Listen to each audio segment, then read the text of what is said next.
Hi, and welcome to 30 Days of Shortcuts with me, Martin Goods. Over the next 30 days, we are going to look at the tips and tricks you'll need to help you get going with shortcuts. From building them to using them to finding them, we've got you covered. Let's get started on today's activity.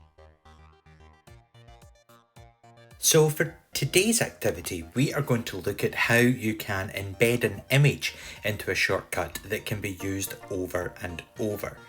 You might have seen on Twitter, people like Daniel Franklin and Michael Stieber, even myself, have created a shortcut that has this lanyard badge.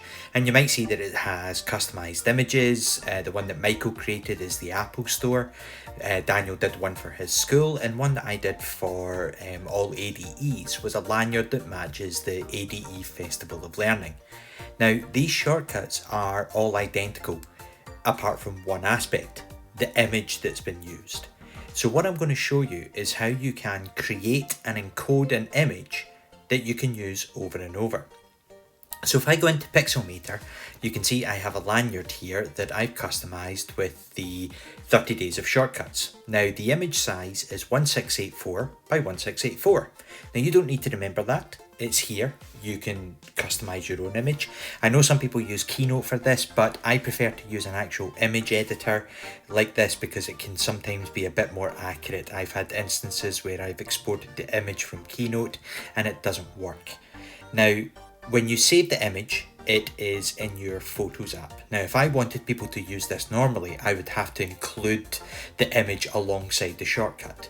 But luckily, you're able to include an image as part of the code, right? So if I go all the way down here, you can see that there's various actions, various parts that are going on. This one here deals with the name. But if you notice this comment here that says overlays Memoji, Apple logo and first name on badge. And then there's this whole big scree of text. This is what we call Base64. This is Base64 text, and that actually relates to the ADE badge.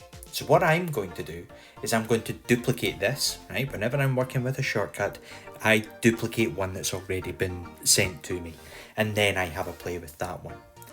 Now I'm going to go and I'm going to change the name just so I know which one I'm working with. So I'm just going to call this Shortcuts Memoji Badge. There we go, and I'm going to save. Not going to do anything else. I'm going to go down to that text action that had all of the big screes, and I'm going to delete it because that's not the one I want to use. In fact, I'm going to add in a blank one first. So let's get a blank text, just drag it across, pop it down, and then delete the one that I don't need. There we go. And pay close attention to the decode text because that's going to go red.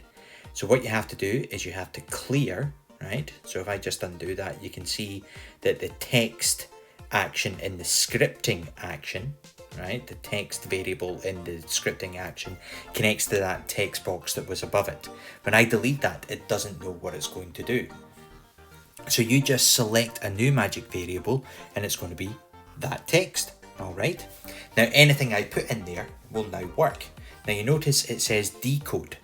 Well, in the description for this video, I'll have a link to a shortcut that is encode, right? And all you have to do here is tap the image you want to encode, and that's it. Shortcuts does the rest and copies it to the clipboard. All right. So now, if I go back into the shortcut that I'm adapting, go down to that empty text box, tap as if I'm going to type, tap paste, there's a new set of Base64 code, which links to that original image that I made in Pixelmator, right? With my custom shortcuts, my custom text.